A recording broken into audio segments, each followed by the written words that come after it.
Hello, welcome to Soul Sessions. This is our last of our series on spiritual paths in Vedanta. Yeah, we've been talking about the four yogas, of course, from our perspective, which is a Jungian perspective. So we're looking more at the philosophy than at... As a religion? Yeah, more of the kind of the psychological aspects of what are these yogas doing in our mind, and how are we experiencing them from the inside? Yes. And our background has changed a little. We are actually moving this weekend, so we broke down our office, and so this is the next couple Soul Sessions. You may see a different background if you're watching it on the video. But let's review what we went over the other three yogas. We started with Karma Yoga, which is the path of action, and really it's about non-attachment, and very good for the everyday person to apply, a simple way to apply a spiritual path in their life. Absolutely. I think it's useful for all of us because we all have to act in the world. Yes. Even if we're living in a cave, we have to somehow find food and shelter and all that stuff. So and deal with people who bring us food if we need to. Yeah, and then there's we talked about Jnana Yoga, which is higher knowledge, and Jnana Yoga is about like understanding intellectually what the higher knowledge is. What it's like studying basically. So when you listen to lectures or you read books, and then you have to have a direct experience of that higher knowledge. So it's not just like reading something and saying, oh, that makes sense and I believe it. It's reading it, wrestling with it, contemplating it, trying it out, seeing if you can have a direct experience of it. Yeah, whereas Karma Yoga is about selfless action, kind of getting the I out of the action. Jnana Yoga is about understanding the nature of the mind and the nature of your experience in the world. And of course, there is higher knowledge, which is the knowledge that leads us to the realization of our true nature, the self, and lower knowledge, which is pretty much every other knowledge, scientific knowledge, psychological knowledge, philosophy. It's all considered lower knowledge, not in a pejorative sense, but just that it's not leading us towards that realization. So, for example, when people have an insight, when they are understanding their patterns, that's not higher knowledge. That's just psychological knowledge, which is lower knowledge. It's not the whole thing. It's a piece of the pie, but the bigger, higher knowledge is really like the higher concepts of the mind, consciousness. And I know you have a pattern, but who are you in the big picture? Who is the one who's experiencing this and witnessing this? And that's really the questions that are answered. And you need them both. You can't just like practice spiritual work without understanding the higher philosophy of why you're doing it. When I was in a religion, that's different. You just kind of follow what they say. You do the rituals, and you don't understand, and you don't have to. You're just kind of going along. But in philosophy, it's much different. You're understanding something at a different level. Yeah, and then we also talked about Bhakti Yoga, of course, which is devotional. If you look at most religions, they're essentially practicing Bhakti Yoga, which is focusing on a symbolic or a symbol. I like worshiping, right? Yeah, a numinous symbol, like Jung would say, that has that spiritual element. And when you focus on it, you devote your life to it, you worship it, you pray to it, you use it as a symbol of the divine, of God, then that's Bhakti Yoga. And in the Gita, it says it's the easiest one to practice. It's the easiest one to teach people because it's kind of in our nature, right? Any tribe in the world that even hasn't really evolved that much, they have something like that. They have a tree or a rock or a place that they worship. So when we get to now the last of the four, which is Raja Yoga, it's the path of meditation. And Adi Shankara, who was a guru back in the early days of Vedanta. He said that it's one of the it's really for more evolved people. So the more evolved you are on your spiritual path and self-awareness, meditation actually becomes very, very important.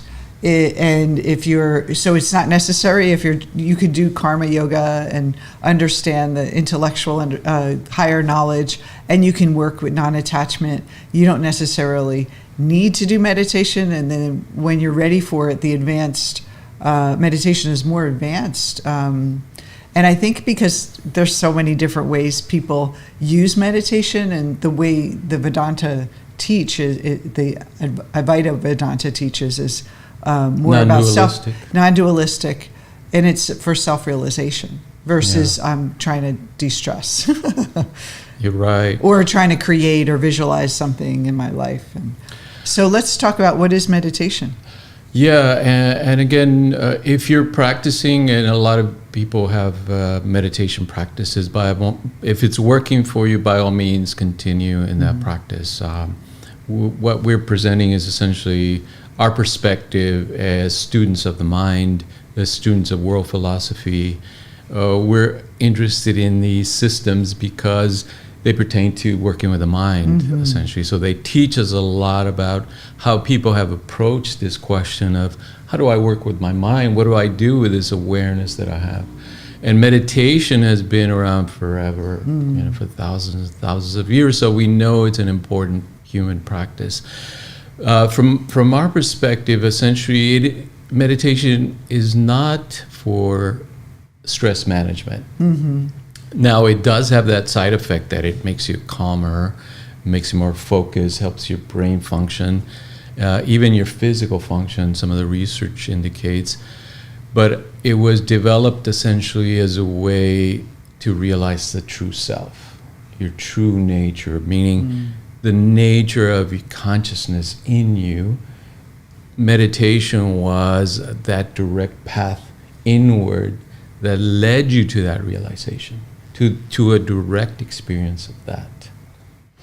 And Adi Shankara also talked about meditation, and he said that for householders, because there's, the way they talked back in the early, right after the turn of the Common Era, the time of Buddha and all the way back, there were gurus that studied this higher knowledge, and then what they called householders, which are like you and I, who are just we're not monks, the non-monk part of human beings. And so how does the everyday person apply these principles?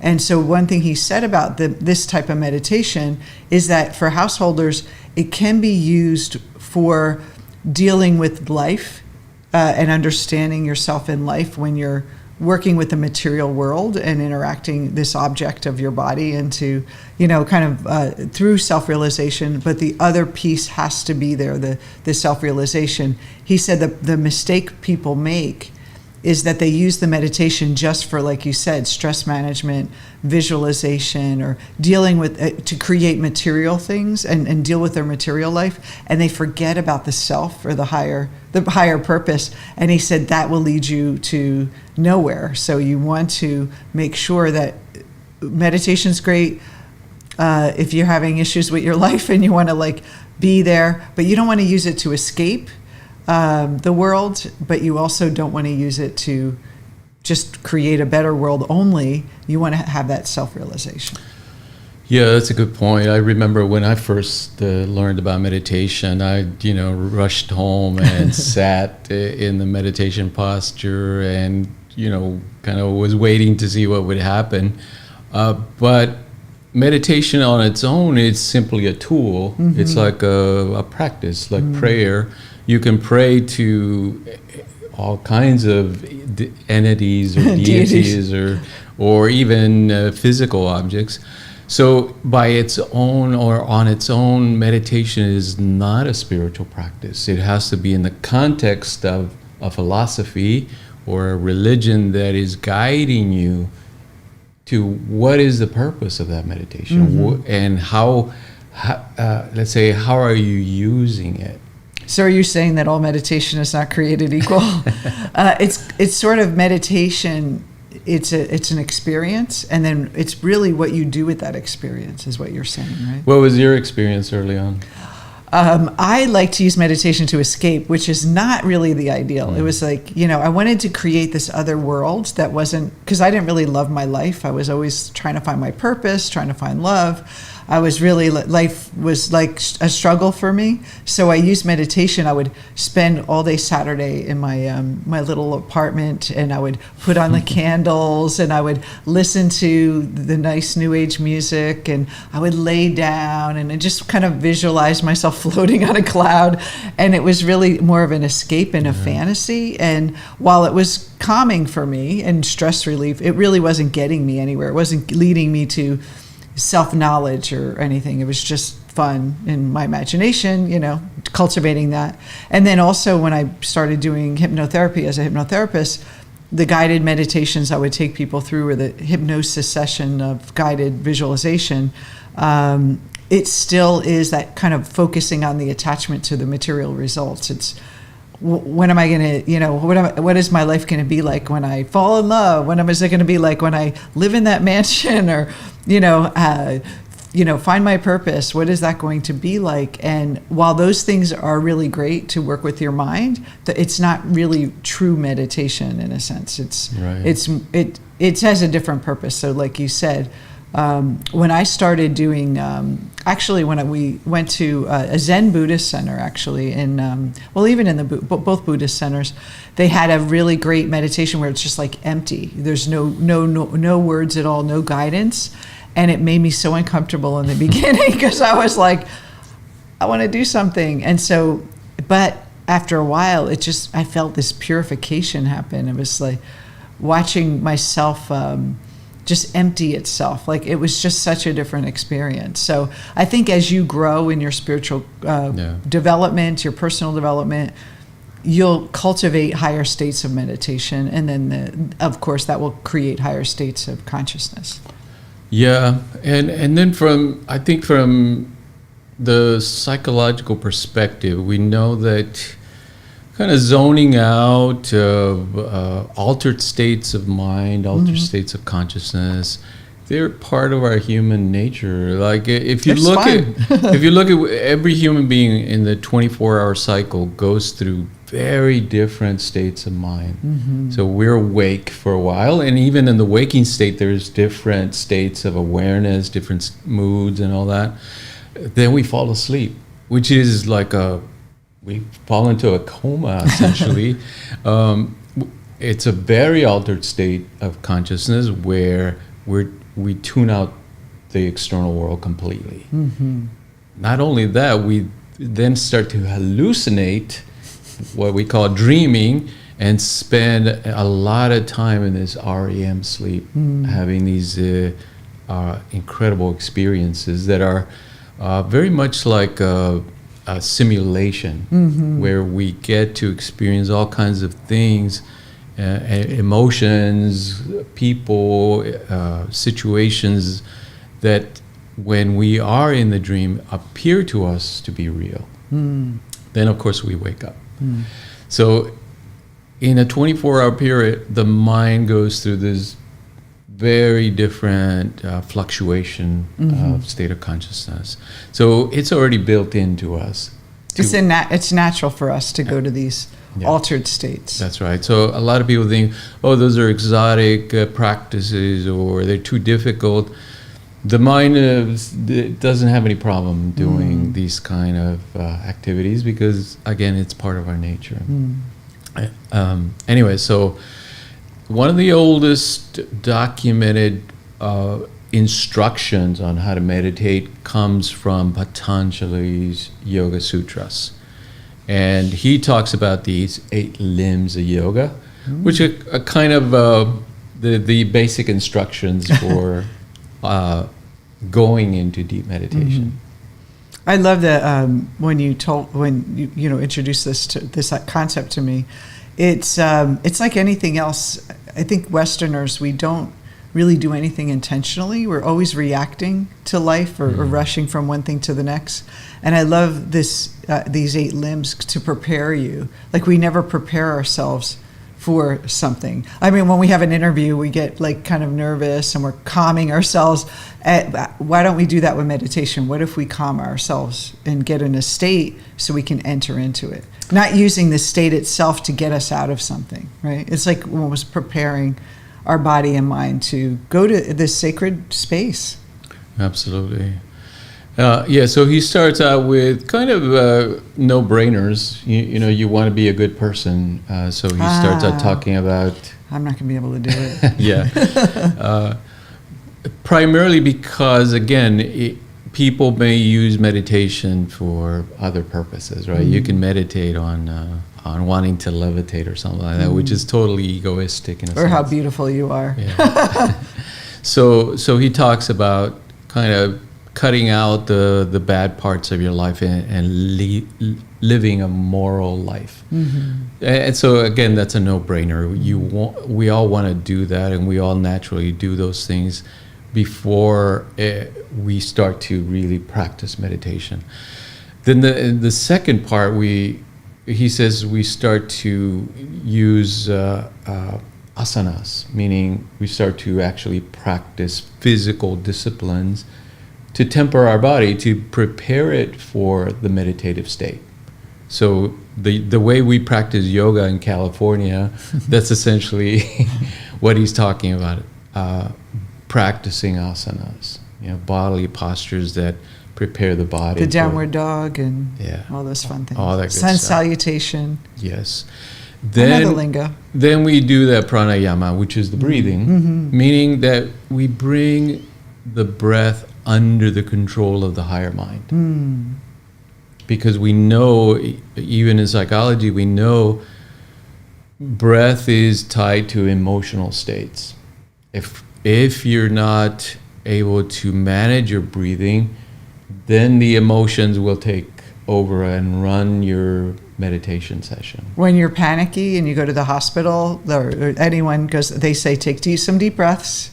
And it's really interesting how taking a deep breath and exhaling just brings your body, like you're bringing more oxygen into your body, and you're just kind of, that relaxation response begins.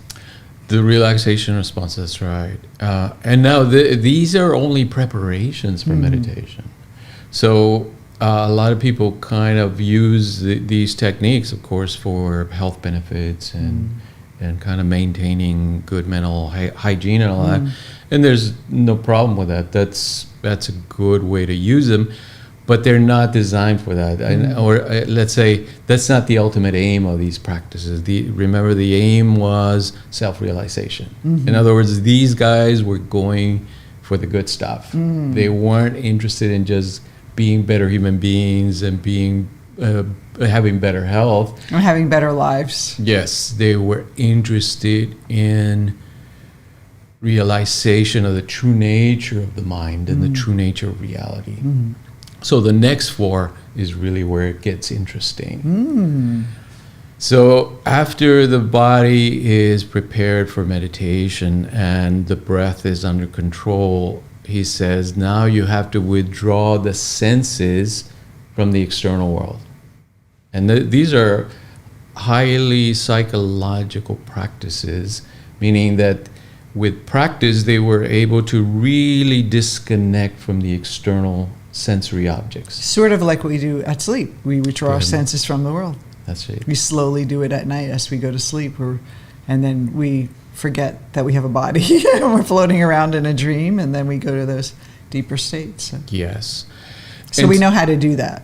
That's right. And to peer inward, to look inward, that introspective, really introspective method of looking into our mind, you have to detach from the external world. Otherwise, you're too distracted. You're focusing on what you're going to have for lunch or what happened last year. Kind of all these things come up in the mind to try to distract you, actually, in meditation. Anyone who has tried to sit even for a few minutes, you'll know that the mind resists it. Someone asked Shankara about walking meditation. Does that count as meditation? And he said the optimal meditation is to sit, not lay down because you can fall asleep, but sit up. And he said because when you're walking, there's so many distractions that you're getting pulled back into the world, and you really can't. It's too distracting for the mind, and you can't really go.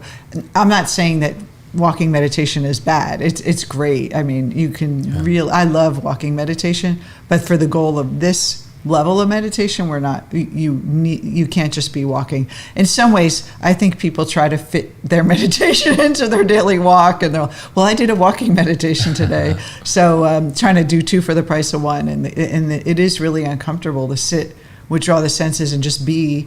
So a lot of people, especially Westerners, resist that. Yeah. And those or don't know why they're doing it. They think they're shutting their mind off, or they have those misconceptions of what it is. Yeah. And they say, I tried to meditate, I can't do it. And yeah, right? I've heard a lot of people say that they're trying to stop their thinking. Yeah. I mean, maybe in some meditations that's the goal, to stop the thinking, but Patanjali kind of again is aiming for bigger stuff.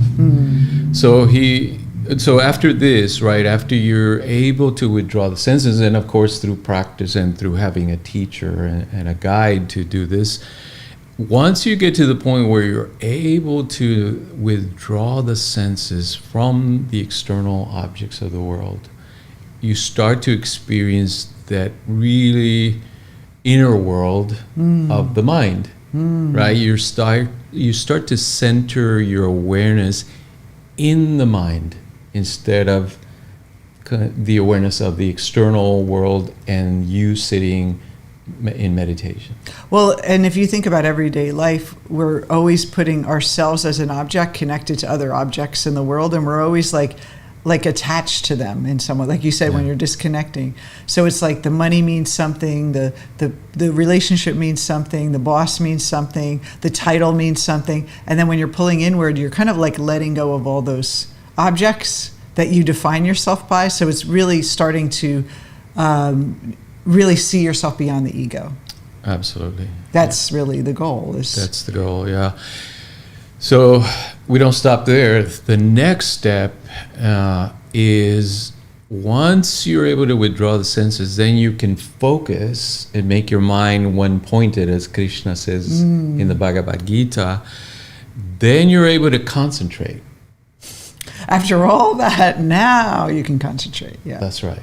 Because, I mean, and again, we see this difficulty in concentration because people aren't preparing, so they just sit and try to meditate, and their mind is scattered all over the place. It's very difficult to get it to focus on one thing or one object or one idea or one point of focus. It's so hard. Yes. And I would tell people, like even a minute, like sitting in silence and not thinking of anything and just like focusing on a dot on the wall and just letting yourself stare. That 1 minute goes by so slow because the mind is so used to wanting to grasp onto these other objects and identify with them. And, you know, it's like, it gets very uncomfortable. It's almost like when we go to sleep and we disconnect from the objects of the world, we're giving ourselves that state while we're awake, which is really powerful. Yeah.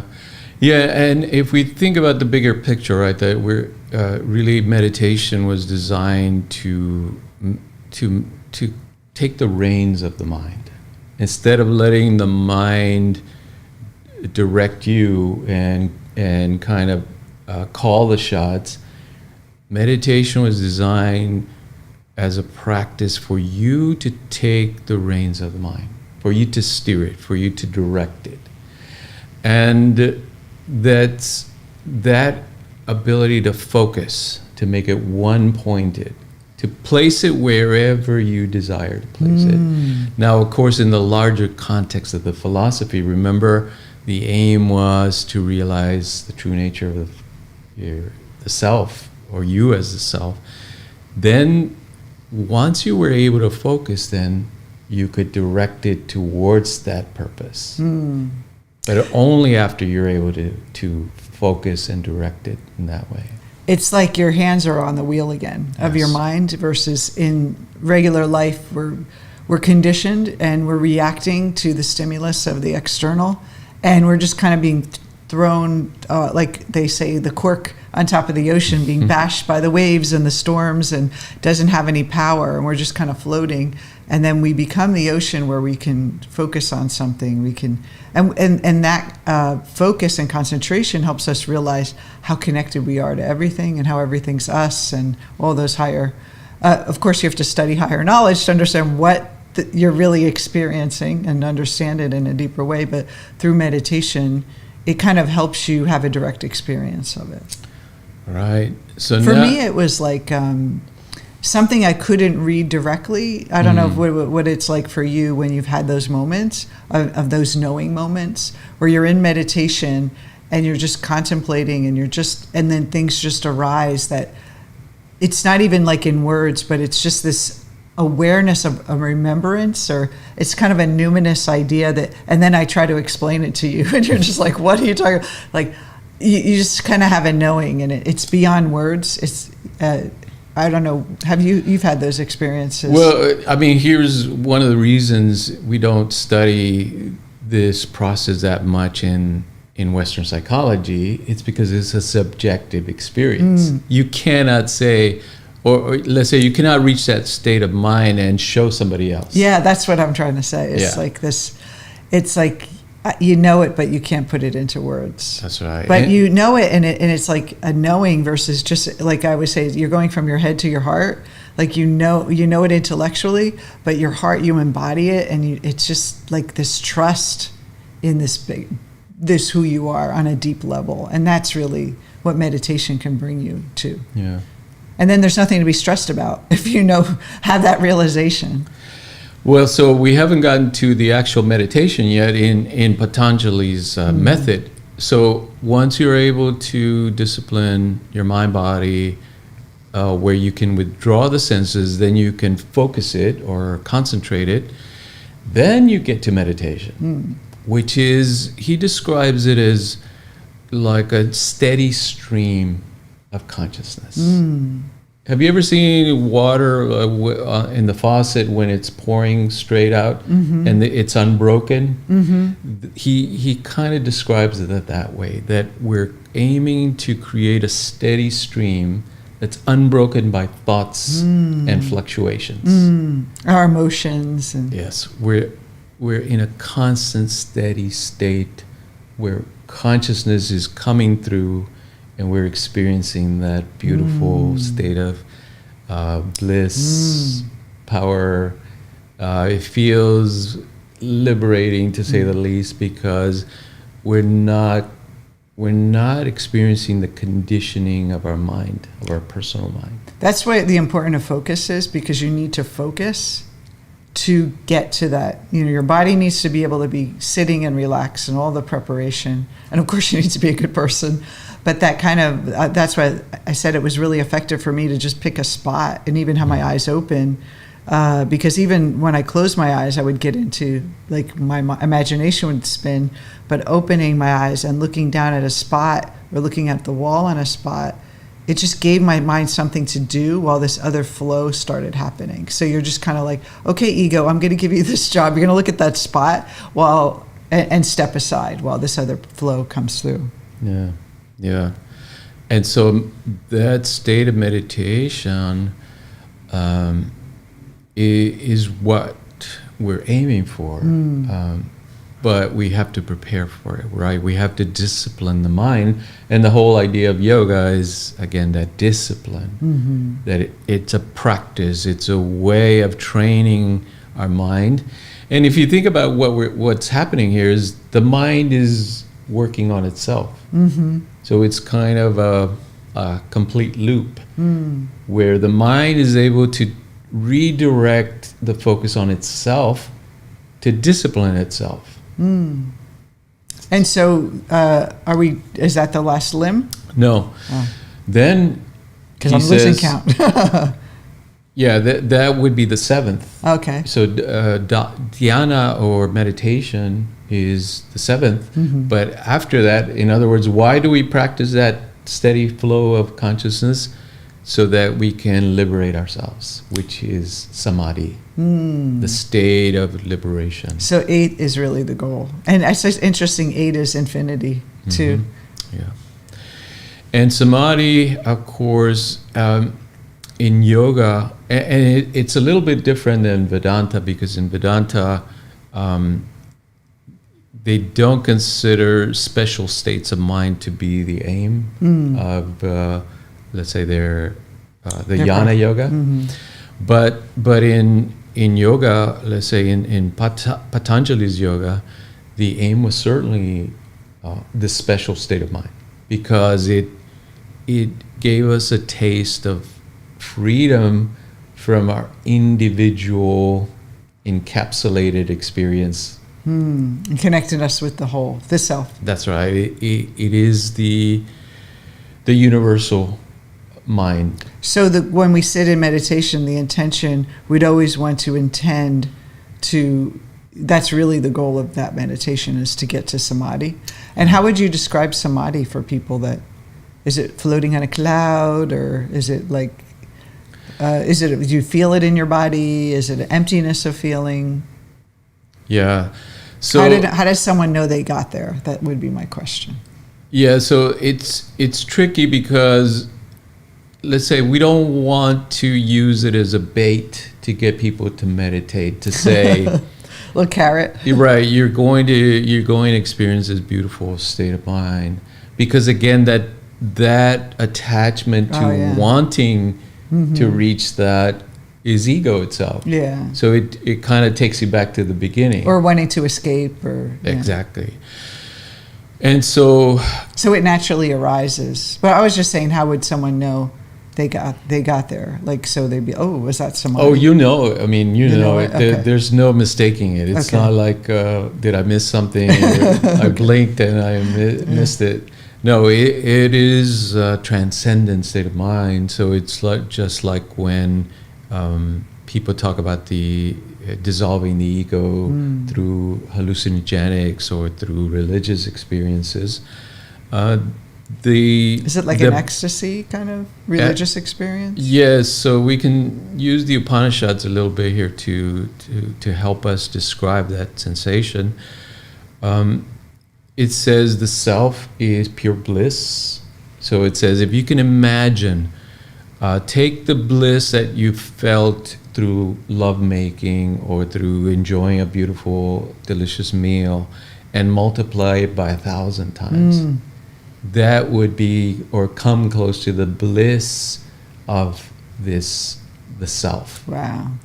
And it says then it's pure awareness, pure consciousness, meaning there is no bounds to it. There is no bounds to your awareness, which means you feel expansive, because you're not identifying with your ego, with your individuality. You're experiencing the transcendence in you. And then, of course, pure beingness, meaning there's no sense of you needing to be anywhere else than where you're at right now. Because you're here. And yes, yeah. So it's enough. Basically. Exactly. So it's completeness, a wholeness. Jung describes a little bit of this when he says it's a feeling where there is no up and down. There is no duality anymore. Yeah. It's a beautiful feeling. Yes. Well, it's more than a feeling. It's a beautiful state, or exactly experience, I should say, than anything else. And here's what the Upanishads say, that this is our true nature. So it's not something that you're obtaining through the meditation. Through the meditation is helping you kind of peel back the illusion that you're not that. So everyone right now is already that state, is already the self. The illusion is that you're not. Like it's the covering, the ego's covering this state that's Yeah. available to us. And what I like to always think about it as the pure awareness, this witness mind that's with us all the time. If we could just step back even and be aware of what's aware. I mean, you're starting to get like a little tiny pinprick of what's behind the veil of the ego. And so it's there with us all the time. It's just there's so much distraction, and the meditation is really there to pull us away from that distraction, move inward so we can find that state. And some of the most peaceful time. I mean, there's nowhere to go, there's nowhere to fall, there's nothing to change. It really is freedom. And a lot of times we think, well, if we just set up our life the right way, we can have that kind of bliss. And no, this is like, you can have it right now. You don't need to acquire all those things. And then if you can go to those states, it doesn't mean that you can't have those other things in life. It's not like you would be disinterested in them, that you just won't be as attached. So in a way, it does serve that purpose of creating your life and all those things that we all want in the Western world. But we do, like Shankara said, we do need to not get so attached with the material and not forget the self-realization that the reason why we're meditating. Yeah. And so, for those interested, you can just look up Patanjali's 8 limbs of yoga. Mm-hmm. Let's say a useful way to break it down for our everyday experience is to go back to these 3 levels of awareness that we go through every day. So the waking state, obviously. The hungry. What's that? The 3 things we go through every day. Hungry, tired, right. Sleepy. No. Yes. The gross experience of the world, meaning we experience the world in our waking state as this material reality. That's considered kind of the gross manifestation of consciousness, in the sense that it's the most dense, or it appears to us to be the most dense. Solid, real, physical. Yes. So gross, the waking life would be more what we would call physical. The physical our bodies, body, our sensory experience of the table, the computers, the cars, the houses, all this stuff. But going inward, we were talking about kind of closing our eyes and turning the senses inward. We experience the subtle mind, or the subtle mind body, or some people call it the subtle body.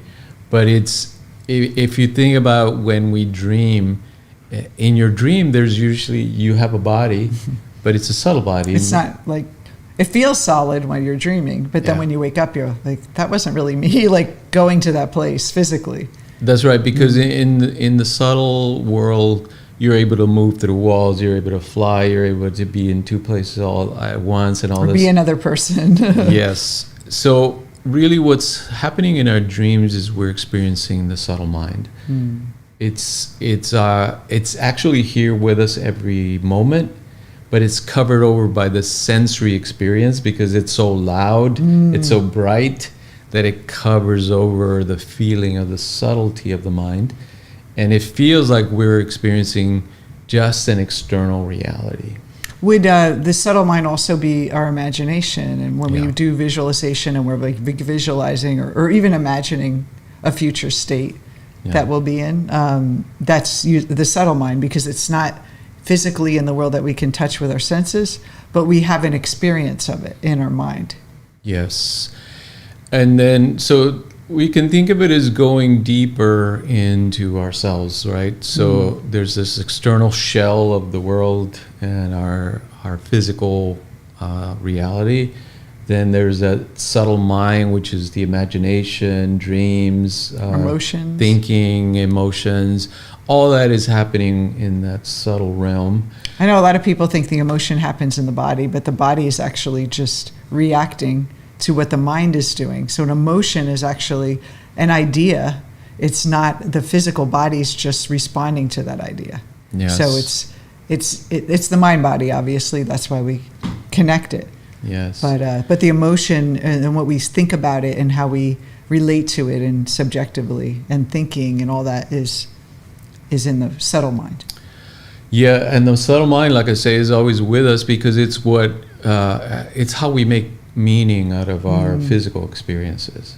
If the subtle mind was not there, we would just be like robots interacting with other objects in the world. But because the subtle mind is there, it's giving us this experience of the world in a meaningful, emotional way. And if you remember your dreams, you know that you have some other kind of experience that's not physical every night. So there must be something besides just this body having and a brain, you know, functioning in the world, bumping up against things. There's another element of us. Yes. Beyond the physical. And so it's very I don't think people realize how mystical dreaming is, you know. Oh, absolutely. Or just being alive is essentially a mystical experience. You were saying people want to leave their body. He's like, in the body is a ride enough. I mean, we're flying through space on a rock, you know, going millions and trillions of miles an hour, and you know, it's just amazing. And then we're aware of ourselves, and you know, it's just amazing. Okay, so then we're going to go deeper. So one click deeper then, we have the physical or the gross reality, the subtle mind. Then deeper than that is the causal mind, which is what we experience in deep sleep. When you're asleep and you're not dreaming, meaning you're not caught up in the subtle mind, you experience the experience of absence, that there's nothing. There's no objects for it to bounce off of. So it's like I was thinking about this the other day. I was reading about this kind of causal mind, and I was wondering, in the physical world, in the universe, the idea of a black hole is it's absent of. The scientists can't figure out what is a black hole. Right. It's the absence of objects, absence of light, and that there's nothing to bounce it off of. And I was just wondering if the black holes are really the self in disguise. Well, everything is related. Obviously, the universe works in these patterns. So as it is in the heavens, it is in us, right? We're kind of a microcosm of the universe. But anyway, what happens in this state of nothingness that appears to us as nothingness in deep sleep is that we're restored. And this is verified by research that if you prevent a person from going into this deep sleep state, they will die. It is the source of our life, essentially. It's where our energy comes from, our prana, from this restorative deep sleep state. It's almost like we need to touch that space within us every 24 hours to be restored. And we all know how it feels to refill our tank. To wake up from a good night's sleep. There's nothing like it. It's like we're reborn, renewed. And you kind of get into that. I don't know. I've been to sometimes I fall asleep really quick, but sometimes when I'm falling asleep really slow, there's such a blissful feeling as you just drift off, and you're just like touching that, like you say, drinking the nectar of immortality. It's like there's some beautiful place that we know we're going to, so we're drawn to every night. And then people that can't sleep, it's really hard. It affects everything, and physically and mentally. Yeah. So this is a simple way to think about it for our practical busy lives, that there are these three states of mind, and that meditation is simply a way to access that deep state while we're awake. In other words, if I'm in the middle of my day and I'm going to sit and meditate, what I'm doing is I'm touching that causal state of mind, and I'm being restored. That's why meditation is so beneficial, because we're essentially gaining the benefits of deep sleep, but in a shorter time and in a conscious, directed way. And then we can enjoy life in a more conscious way, because we're getting that kind of awakening mind, where we're understanding concepts that we read in our higher knowledge, and we're studying, and you kind of go through life, and things that don't work out, you just, okay. It's kind of makes life easier, not for you to be not stressed, but it's like the deeper understanding or the wisdom that comes through meditation. This kind of non-knowing, like I talked about, not the voice coming in going, "You're going to make it." It's more of like a deeper, like a feeling of solidness. I would say it's kind of like you feel connected to something that's so solid, and maybe that's that stream that you said, that that line of consciousness that you just like tap into it, and like kind of like this silence at the base of the ocean, that really calm place where the waves are flashing on the surface, and then there's that calm underneath. That's within us all the time. We just that's right. Get distracted. It's the true. Let's say it's the source of our being. It's like if you peel away all the layers of existence, what you find is that experience of pure awareness, pure consciousness. So to wrap it up, we recommend you sit, be a good person, make an intention to want to have that self-knowledge, the knowledge of the self, the big self, your true nature. You would sit down, because you don't want to be standing or walking. You find, settle the mind, and you start with the breath, work on concentration, and then move into an object to concentrate on. Or like I said, you could just spot on the wall or an image in your mind, and you just kind of, or just your breath. Sometimes they say focus on like one breath going in one nostril. It's so weird, but it actually does calm you.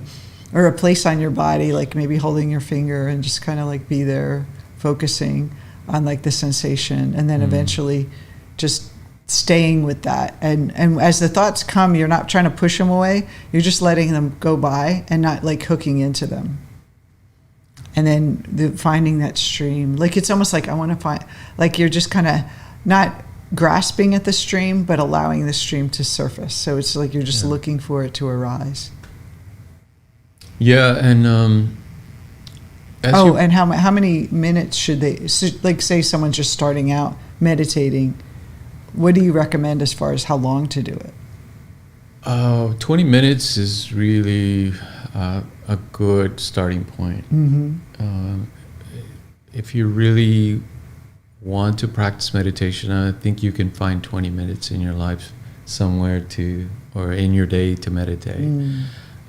And again, don't be hooked into trying to obtain a certain state of mind, but more focus on the steps and practicing them. Almost like a routine, right? You're like a yoga routine, right? Yeah, you're going to do your downward dog. You're simply practicing reaching and calming your mind so that then you can start to take the reins of it.